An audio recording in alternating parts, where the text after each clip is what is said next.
A prince walks onto a daytime talk show stage expecting royal treatment and instead gets a reality check from a host who refuses to bow down. In just 37 seconds, one comment turned an already tense interview into television chaos that ended with security escorting a member of the British royal family off the set. Mark Consuelos settled into his chair that morning with his usual energy, ready to welcome his guest. The audience buzzed with anticipation. Prince Harry was scheduled to appear, promoting his latest venture, and the production team had spent weeks coordinating every detail. But what nobody expected was how quickly things would spiral out of control. The prince walked out to thunderous applause, waving to the crowd with that familiar smile. Mark stood to greet him, extending his hand for a shake. They both sat down, and Mark dove right in with his first question. "So great to have you here. Let's talk about your new project. What inspired you to take this direction?" Harry leaned back in his chair, crossing his legs. "Well, Mark, I think it's important for people like myself to use our platforms responsibly. Not everyone understands what that means, of course." Mark nodded, keeping his professional smile. "Right, absolutely. Can you tell us more specifically about what you're working on?" "I'm getting to that," Harry said, holding up a hand. "You know, the thing about doing interviews in America is that everyone wants the soundbite immediately. In the UK, we actually have conversations." The audience fell silent. Mark's smile tightened, just slightly. "Well, we're having a conversation right now. I'm just trying to give our viewers some context." "Your viewers," Harry repeated, with an edge in his voice. "Yes, I suppose we should cater to them. Look, what I'm doing is creating a wellness platform that focuses on mental health. But it's not for everyone. It's for people who can actually afford to invest in themselves properly." Mark blinked. "So it's a paid service?" "Of course it's paid," Harry said, laughing as if the question was absurd. "Quality costs money. I'm not running a charity here, Mark. Though I do plenty of charity work, more than most people could ever dream of doing." "I'm sure you do," Mark said, trying to steer things back. "Let's talk about the mental health aspect. That's obviously something you've been vocal about." "I've been more than vocal," Harry interrupted. "I've been a pioneer. I was talking about mental health before it was trendy, before every celebrity jumped on the bandwagon for publicity." Mark shifted in his seat. "I think a lot of people have been advocating for mental health awareness for quite some time." "Have they really, though?" Harry leaned forward. "Or have they just posted about it on social media? There's a difference between actually doing the work and performing for cameras." "Right," Mark said slowly. "And you feel you're doing the actual work." "I know I am," Harry said firmly. "I've lived through things most people can't comprehend. The pressure, the scrutiny, the expectations. I've earned the right to speak on these issues." The audience was completely quiet now, the energy in the room shifting. Mark pressed on. "Lots of people face immense pressure and challenges in their lives. What would you say to someone watching who's struggling, but can't afford a paid wellness platform?" Harry waved his hand dismissively. "They can find free resources. Libraries exist. YouTube exists. I'm providing a premium experience for people who value premium guidance." "Premium guidance," Mark repeated. "Yes, exactly. Look, not everyone is ready for the level of insight I'm offering. Some people need to start with the basics. My platform is for people who are serious, who have already done the groundwork." Mark put his cards down on his desk. "So let me make sure I understand. You're promoting a mental health platform that's only accessible to people with money, and you're saying that's pioneering work?"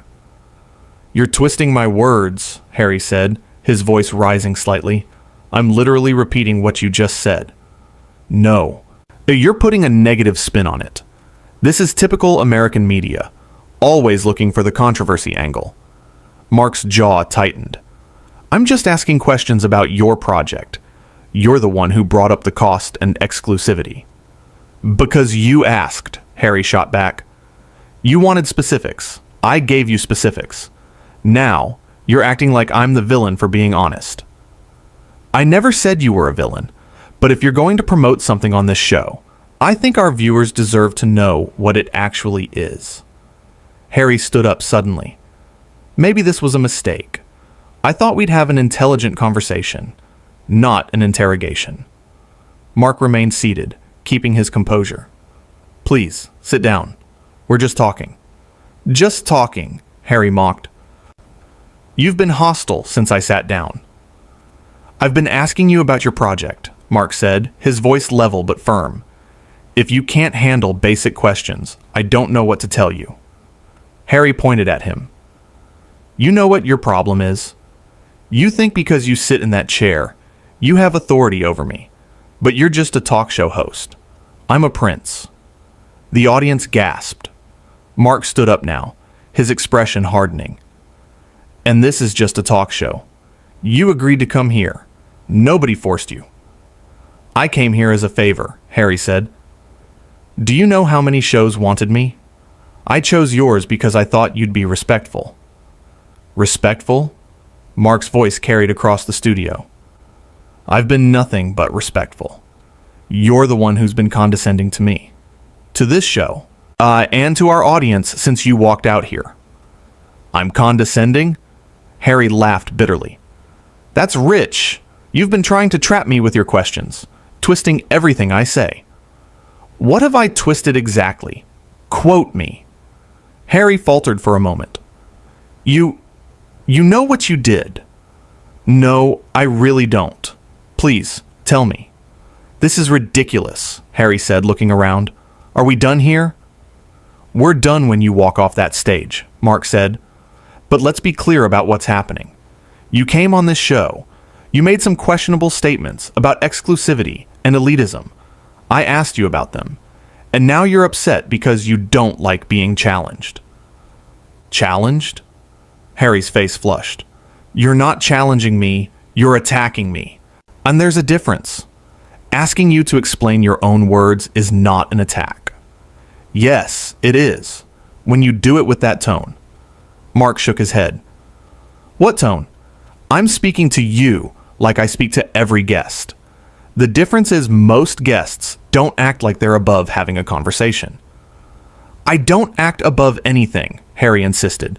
You literally just said you're a prince, and I'm just a talk show host. Because you were being disrespectful. How? Mark spread his hands. How was I being disrespectful? By doing my job? Harry's hands clenched into fists at his sides. Your job is to make me look good, to give me a platform to share my message. No, Mark said firmly. My job is to have honest conversations with my guests. If you wanted a puff piece, you should have sent me a list of approved questions beforehand. Maybe I should have, Harry snapped. At least then, I'd know what kind of ambush I was walking into. An ambush, Mark repeated, laughing without humor. You're calling this an ambush. Unbelievable. The producer approached the stage, but Mark held up a hand. No, it's fine. Let's continue. Harry, please, sit back down. Explain your project properly. Help us understand. I don't need to explain anything to you, Harry said. I don't owe you anything. You don't owe me anything, but you do owe these people something. Mark gestured to the audience. They took time out of their day to be here, to listen to you. The least you could do is have a real conversation instead of throwing a tantrum because someone asked you a tough question. A tantrum? Harry's voice went up. I'm not throwing a tantrum. I'm standing up for myself against a bully. A bully, Mark said, his patience clearly wearing thin. I'm a bully now. Yes, you are. You've been trying to make me look bad this entire time. You're doing that all by yourself, man. I'm just sitting here. Harry took a step toward Mark's desk. You think you're so clever, don't you? So smart with your little comebacks. But you're nothing. You're a nobody who got lucky with a hosting gig. The audience erupted in boos. Mark held up his hands, calming them down. Okay, that's enough. I think we're done here. Oh, now you want to end it? Harry said. Now that you've got what you wanted? What I wanted was a normal interview. What I got was whatever this is. Mark turned to the camera. We're going to take a quick break. Don't you dare cut away, Harry said. I'll do whatever I want, Mark replied. This is my show. Not for long, probably. Wait until people hear about how you treated me. Mark laughed. How I treated you. There are cameras rolling, Harry. Everyone just saw exactly how this went down. They saw you antagonize me. They saw me ask you about your paid mental health platform and watch you spiral because you couldn't handle it. Harry's face turned red. You're a disgrace to broadcasting. You have no idea how to conduct an interview. And you have no idea how to be a guest. You came here with an attitude. You've been dismissive and rude. And now you're melting down because someone didn't treat you like royalty. I am royalty. Not here. You're not. Here you're just another guest, and right now you're being a terrible one. Harry looked around wildly, as if searching for support. The audience stared back in stunned silence. This is insane. You're all insane. We're not the ones having a meltdown on live television, Mark said quietly. I'm not having a meltdown. You're literally yelling right now. Harry grabbed his microphone pack and ripped it off. I'm leaving. Good luck with that, Mark said. What's that supposed to mean? It means you signed a contract to be here. You can't just walk off. Watch me, Harry said, turning toward the exit. Mark called after him. You're really going to leave because I asked you about your project? Harry spun around. You didn't just ask me about my project. You tried to humiliate me. You tried to make me look like some out-of-touch elitist. Again, I just asked questions. You gave the answers. Your questions were loaded. They were straightforward. They were designed to trap me. Mark sighed deeply. Harry, listen to yourself. You're creating a narrative that doesn't exist. I asked you basic questions about something you're promoting. That's it. That's all this was. That's not all this was, Harry insisted. You had an agenda from the start. My only agenda was to have an interesting conversation. You're the one who made it confrontational. I made it confrontational? That's hilarious. You attacked me from the moment I sat down. Quote me, Mark challenged again. Tell me one thing I said that was an attack. Harry opened his mouth, then closed it. You know what? I don't have to justify myself to you. I don't have to stand here and defend myself against your accusations. What accusations? I haven't accused you of anything. I've just been responding to what you've been saying. Exactly, Harry said triumphantly. You've been responding. You've been on the defensive. That shows you know you're in the wrong. Mark stared at him. That doesn't even make sense. It makes perfect sense. No, it really doesn't. Look, if you want to leave, leave. But don't pretend this is about me attacking you. Own your part in this. My part? Harry laughed harshly. My part was showing up. Your part was ruining it. By asking you questions. By asking the wrong questions. There are no wrong questions in journalism, only honest answers or dishonest ones. Harry stepped closer to the desk again. Are you calling me dishonest now? I'm saying you're deflecting. Every time I try to pin you down on something specific, you change the subject or get defensive. Because you're not listening to me. I'm listening to every word. That's the problem. I'm listening, and I'm hearing someone who came here expecting to be coddled and is now upset that he's being treated like everyone else. I'm not everyone else. In this studio, you are. Harry's chest heaved. You have no respect, no class, no understanding of who you're dealing with. I'm dealing with someone who agreed to come on a talk show and is now throwing a fit because the host asked him questions. That's who I'm dealing with. A fit, Harry repeated. A fit. I'm expressing my displeasure at being mistreated, and you call it a fit. What would you call it? I'd call it standing up for myself. By insulting me, by insulting my show, By insulting our audience? I never insulted the audience. You said your platform isn't for everyone, that it's only for people who are serious. What do you think that implies about the people watching who can't afford it? Harry waved his hand. I didn't mean it like that. Then how did you mean it? I meant it's specialized, high level. Not everyone needs that level of support. That's not what you said. Well, that's what I meant. Okay, so say that. Say it now. Clarify for everyone watching. Harry crossed his arms. I don't need to clarify anything. People will understand what I meant. Will they? Because right now it sounds like you're backtracking. I'm not backtracking. I'm explaining. You're explaining after the fact. Because you realize how it sounded. No, I'm explaining because you're deliberately misunderstanding me. Mark leaned back in his chair. Harry, I'm trying to give you a chance to make this right. Just be honest. Say what you actually think and feel. Stop dancing around it. I have been honest. Have you?